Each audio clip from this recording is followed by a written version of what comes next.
Welcome dear students. Today we explain class 10th chapter first A letter to God. तो देखो इसका title है वो बड़ा ही रोचक है A letter to God. तो this lesson is written by G.L. Fuentes. तो G.L. फिंटिस है उसके द्वारा ये लेसन लिखा गया है. तो इसका टाइटल बड़ा ही रोचक है A letter to God यानी भगवान को एक पत्र. तो क्या भगवान को एक पत्र लिखा जा सकता है? तो लिखने वाला है उसका कितना विश्वास है वो भगवान के प्रति रहा होगा, ये अपन इस लेसन के अंदर पढ़ेंगे. और साथ में ही उसका जो विश्वास है वो लोगों ने बरकरार रखने के लिए क्या क्या कदम उठाए. तो ये सीख अपन को इस पाठ में मिलती है कि ईश्वर में किस तरह का अटूट विश्वास आदमी रखता है. तो अब अपन बिफोर यू रीड पढ़ने से पहले दे से फेथ फेथ यानी विश्वास कैन मूव माउंटेन्स. माउंटेन्स पर्वत को बोलते हैं कि विश्वास है वो पर्वत को भी हिला सकता है. ये एक ऐसी कहावत है कि विश्वास है वो पर्वत को भी हिला सकता है. बट लेकिन what should we put our faith in. लेकिन हमें किस चीज के अंदर विश्वास रखना चाहिए. This is the question. और यही एक प्रश्न है. This story delicately poses. Delicately यानी नाजुकता के साथ में, पजेज एन रखती है. यही एक क्वेश्चन है जो ये कहानी है वो रखती है कि हमें विश्वास किस चीज में रखना चाहिए. Lencho is a farmer. तो दोस्तों पहले मैं आपको इस लेसन की हिंदी बता देता हूँ कि यहाँ पर एक लेंचो है वो एक किसान है. वो थोड़ा बहुत पढ़ा हुआ है, हार्ड वर्किंग मैन है और वह अपनी पत्नी और अपने बच्चों के साथ में एक छोटी पहाड़ी के शिखर के ऊपर रहता है. और वह अपने खेतों के बारे में बहुत ही गहनता से अपने खेतों को समझता है, जानता है. उसके खेतों के अंदर जो फसलें हैं वो लहरा रही थी और उसके अंदर केवल मात्र थोड़ी बहुत बरसात यदि और लग जाए तो बहुत ही अच्छी फसलें हो सकती थी. तो वह अपनी फसलों को देख करके बहुत खुश था. लेकिन जैसे ही वो बरसात के बारे में सोच रहा था तो नॉर्थ ईस्ट के अंदर कुछ बादल हैं वो आते हैं और पानी की फुहारें हैं वो शुरू हो जाती हैं. और इस प्रकार से लेंचो है वो इन पानी की जो बूंदें हैं उन बूंदों को पैसों से तुलना करती हैं कि ये पानी की बूंदें नहीं, ये धन की वर्षा हो रही है. लेकिन थोड़े ही समय बाद में ये जो पानी की बूंदें हैं वो एक मूसलाधार वर्षा के अंदर परिवर्तित हो जाती हैं और बाद में हेल स्टॉर्म या ओलावृष्टि हो जाती है और उसकी पूरी की पूरी फसलें हैं वो नष्ट हो जाती हैं. अब लेंचो है वो बहुत ज्यादा दुखी होता है. उसके पास में साल भर के खाने के लिए ना तो अनाज है और ना ही आगे बोने के लिए उसके पास में अनाज और पैसे हैं. इसलिए उसका एकमात्र विश्वास है वो किसके ऊपर होता है? भगवान के ऊपर. और इसलिए वह भगवान को एक खत लिखता है कि हे भगवान, मेरी सारी फसलें नष्ट हो गई हैं और आप मुझे कुछ पैसे, 100 पैसे भेजो जिससे कि मैं मेरा वर्ष भर का जीवन चला सकूं और साथ में ही अगली फसल बो सकूं. तो जब उसका खत है वो डाकघर के अंदर वहां के कर्मी देखते हैं तो वो आश्चर्यचकित होते हैं कि देखो इस तरह का एड्रेस हमने जीवन में पहली बार देखा है. तो जो डाकघर का मुखिया है वो देख करके ये सोचता है कि कितना विश्वास ये व्यक्ति भगवान में रखता है. और इस उसके विश्वास को बनाने के लिए उन्होंने कुछ पैसा अपनी सैलरी से दिया और कुछ पैसा है वो अपने साथियों से इकट्ठा करके और लगभग 70 पैसों की व्यवस्था करके वह वापस एक खत लिखता है जिसके अंदर वापस लेंचो को वो खत मिल जाता है. लेंचो है वो उस खत को देख करके बिल्कुल भी आश्चर्यचकित नहीं हुआ. लेकिन जब उसने खत को खोला तो उसमें 70 पैसे ही मिले. तो यह सब देख करके वह बहुत ज्यादा क्रोधित हो गया और भगवान को दोबारा एक खत लिखता है कि भगवान, मेरे को पूरी की पूरी रकम नहीं मिली है जो आपने भेजी है, तो अगली बार आप पैसे भेजो तो बाई डाक मत भेजना क्योंकि डाकघर के कर्मचारी हैं वो बदमाशों का एक गुच्छा है. तो यहाँ पर साइकोलॉजी देखो क्या होता है कि जो लोग, पहली चीज तो क्या है कि लेंचो का विश्वास है वो भगवान के अंदर खूब है. वो लोग चाहते हैं कि इसका विश्वास बना रहे, लेकिन उन लोगों ने सहायता करने की कोशिश की, और इसके साथ में ही जो लेंचो है वह उन्हीं लोगों को सबसे बड़ा ठग है वो मान लिया। तो एक कॉन्ट्रास्ट है वो इस स्टोरी के अंदर अपन को मिलता है। तो आगे देखो आप, अपन ने क्या देखा,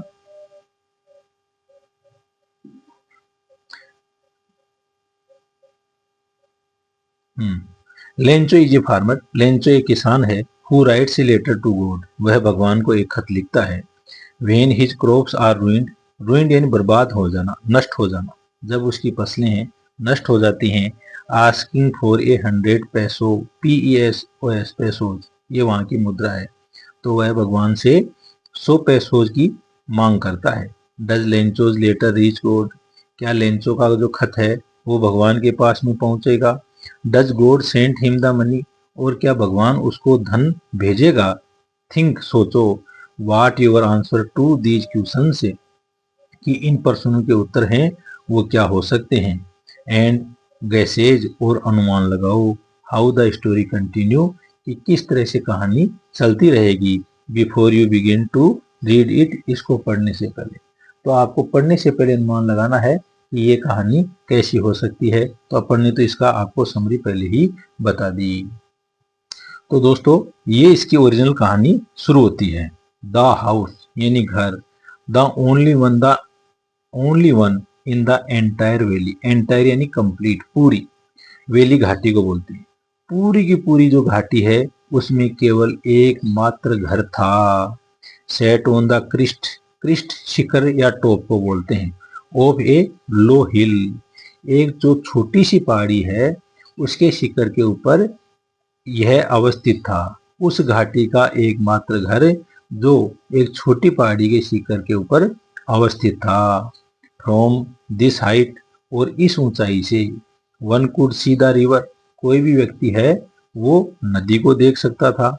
एंड द फील्ड, और खेतों को, ऑफ राइप कॉर्न, राइप यानी पका हुआ, कॉर्न यानी मक्का, जो पकी हुई मक्का की जो फसलें हैं उनको वह देख सकता था। डोटेड, डोटेड यानी पॉइंटेड, विद द फ्लावर, और जिसमें कहीं कहीं पर फूल हैं वो थे।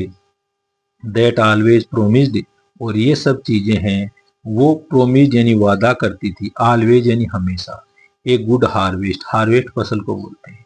तो ये जो मक्का के जो पकी हुई मक्का की जो फसल हैं, ये सारे के सारे खेत हैं, ये एक अच्छी फसल का वादा कर रहे थे। The only thing the earth needed, और केवल मात्र एक चीज जिसकी पृथ्वी या भूमि को आवश्यकता थी, वाज ए डाउन प्योर, या तो एक मूसलाधार वर्षा हो, और at least a shower, shower यानी फुहार यानी हल्की वर्षा।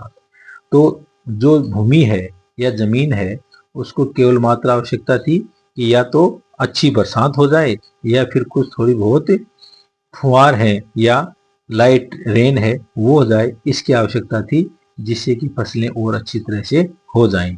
Throw out the morning, throughout यानी पूरी, कंप्लीट, द मॉर्निंग पूरी सुबह। लेंचो, लेंचो कौन है, लेंचो वाज ए फार्मर, तो लेंचो जो एक किसान है, who knew his field intimately, intimately यानी घनिष्ठता से, तो वह अपने खेतों को बहुत ही घनिष्ठता से जानता था। उसको मालूम था कि अपने खेतों में किस जगह अच्छी फसल होती है, किस जगह कमजोर फसल होती है, कहाँ पर पानी रुकता है, कहाँ पर नहीं रुकता है। तो वह अपने खेतों को बहुत ही इंटीमेटली यानी घनिष्ठता से जानता था। हैड डन नथिंग, तो उसने कुछ भी नहीं किया। हैड डन नथिंग यानी उसने कुछ भी नहीं किया। Else but see the sky towards, towards यानी की ओर, द नॉर्थ ईस्ट यानी वह उत्तर पूर्व की ओर आकाश के अंदर देखा। Now we are really going to get some water woman, now यानी अब, we are really going to get, हम प्राप्त करने जा रहे हैं, सम वाटर कुछ पानी, वुमेन औरत, वह अपनी पत्नी को कहता है कि हम कुछ पानी है वो प्राप्त करने जा रहे हैं। द वुमेन, और जो औरत है, हु वाज प्रिपेयरिंग सपर, जो सपर यानी जो भोजन है वो रात्रि भोजन है उसको तैयार करने जा रही थी। रिप्लाइड तो उसने जवाब दिया, तो वह खाना पकाते हुए उसने जवाब दिया, यस हाँ, गॉड विलिंग, यदि भगवान ने चाहा, यदि भगवान ने चाहा तो हम पानी भी प्राप्त कर लेंगे। The older boys were working in the field, older यानी बड़े वाला लड़का है, वर वर्किंग, तो दोस्तों यहाँ पर वाज वर प्लस वर्ब की आईएनजी फॉर्म आती है, तो वह है पास्ट कंटिन्यूअस टेंस का वाक्य होता है। तो ये किस टेंस का वाक्य है? पास्ट कंटिन्यूअस का। तो द ओल्डर बॉयज, और जो बड़े वाला लड़का है, were working in the field, वह खेतों के अंदर काम कर रहा था। वाहिल, और उसी समय, the smaller ones were playing, तो जब वाहिल से दो सेंटेंस जुड़ते हैं तो दोनों ही कंटिन्यूअस के होते हैं। तो वाइल द स्मॉलर वंस, जबकि छोटे वालों में से एक है, were playing near the house, तो वो लोग भी घर के पास में ही खेल रहे थे। Until the woman called to them all, और तब तक उस औरत ने उन सबको पुकारा, कम फॉर डिनर, यानी आप खाने के लिए आ जाओ। डिनर यानी भोजन, तो आप सब भोजन या रात्रि भोजन के लिए आ जाओ। इट वॉज ड्यूरिंग, तो लंच किसको बोलते हैं? दोपहर के भोजन को। ब्रेकफास्ट किसको बोलते हैं? नाश्ते को बोलते हैं। ठीक है, तो आप भोजन के लिए, रात्रि भोजन के लिए आ जाओ। It was during the meal, और यह भोजन का ही समय था। दैट की जस्ट एज, जैसे ही। लेंचो हैड प्रेडिक्टेड, लेकिन जैसा कि लेंचो है वह अनुमान लगा चुका था। प्रेडिक्ट यानी अनुमान लगाना या भविष्यवाणी करना, तो वह भविष्यवाणी कर चुका था, अनुमान लगा चुका था। Big drops of rain began to fall, बरसात की बड़ी बड़ी बूंदें हैं वो शुरू हो गई। इन द नॉर्थ ईस्ट, और उत्तर पूर्व के अंदर। ह्यूज, ह्यूज यानी वेरी बिग, HUG, ह्यूज यानी वेरी बिग या विशाल। माउंटेन्स ऑफ क्लाउड, यानी बादलों के बड़े बड़े जो पर्वत हैं, would be seen approaching, approaching यानी कम नियर, यानी नजदीक आते हुए। तो बड़े बड़े पर्वत समान जो बादल हैं वो नजदीक आते हुए दिखाई दिए। The air was fresh, fresh यानी ताजा, हवा बहुत ही ताजा थी। एंड स्वीट, और मीठी थी। The man went out for no other reason, और जो आदमी है वेंट आउट यानी बाहर चला गया, फॉर नो अदर रीजन, और इसका अन्य कोई भी कारण नहीं था। Than to have the pleasure, और वह किस लिए गया था? आनंद लेने के लिए। प्लेजर यानी आनंद, कौन सा pleasure? Of feeling the rain on his body, वह बरसात को अपने शरीर पर महसूस करना चाह रहा था। एंड, और वेन ही रिटर्न, जब वह लौटा, ही एक्सक्लेम्ड, तो उसने आश्चर्य व्यक्त किया। दीज आरंट रेन ड्रॉप से, ये सब वर्षा की बूंदें नहीं हैं। फॉलिंग फ्रॉम द स्काई, जो आकाश से गिर रही हैं। कि ये केवल आकाश से गिरने वाली रेन ड्रॉप्स या पानी की बूंदें नहीं हैं। दे आर न्यू कॉइन्स, ये तो नए सिक्के हैं।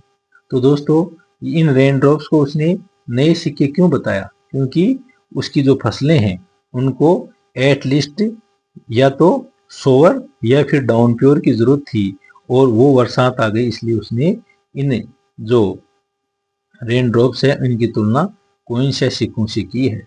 और वह आगे क्या कहता है इसको एक्सप्लेन करते हुए, the big drops are 10 cent, और जो बड़ी बड़ी बरसात की बूंदें आ रही है ना, वो तो 10 सेंट के बराबर है।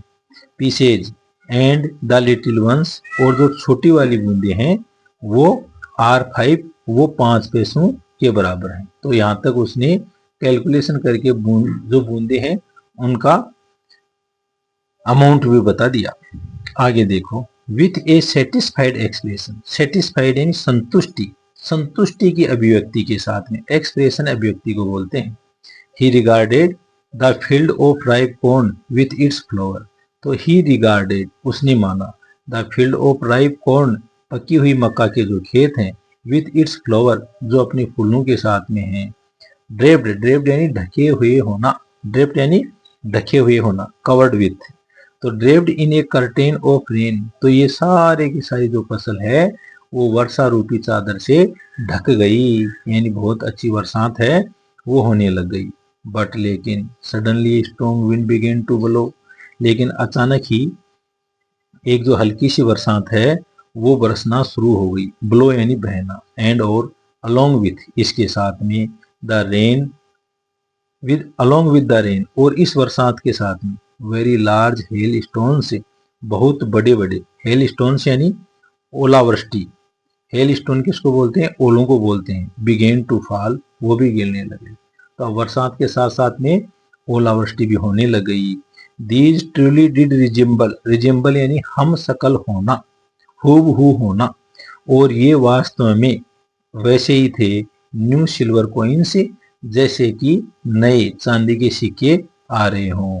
द बॉयज और लड़के हैं, एक्सपोजिंग देम सेल्फ उन्होंने अपने आप को दिखाया या अपने आप को ले गए, टू द रेन बरसात के अंदर। एक्सपोज यानी अपने आप को दिखाना, खुला करना। Ran out to collect the frozen pearls और वो लोग दौड़े इकट्ठा करने के लिए वो फ्रोजन यानी जमे हुए, पर्ल्स यानी मोती, वो जमे हुए मोती थे ना, यानी जो ओले थे उनकी यहाँ पर तुलना उन्होंने किससे की है, फ्रोजन पर्ल्स से की है, जमे हुए मोतियों से की है। तो इस प्रकार से ये जो ओले हैं वो बच्चों के लिए एक अम्यूजमेंट का साधन था, लेकिन जो लेंचो है उसके लिए ये बहुत ही दुखदायी समय था, क्योंकि उससे पूरी की पूरी जो फसल है वो नष्ट होने वाली थी। तो थैंक यू डियर फ्रेंड्स, आज इतना ही। नेक्स्ट पार्ट है उसके अंदर अपन आगे और एक्सप्लेन करेंगे, और आगे के जो लेसन हैं उनका लिंक है वो आपको इसी लेसन की डिस्क्रिप्शन के अंदर मिल जाएगा। Thank you.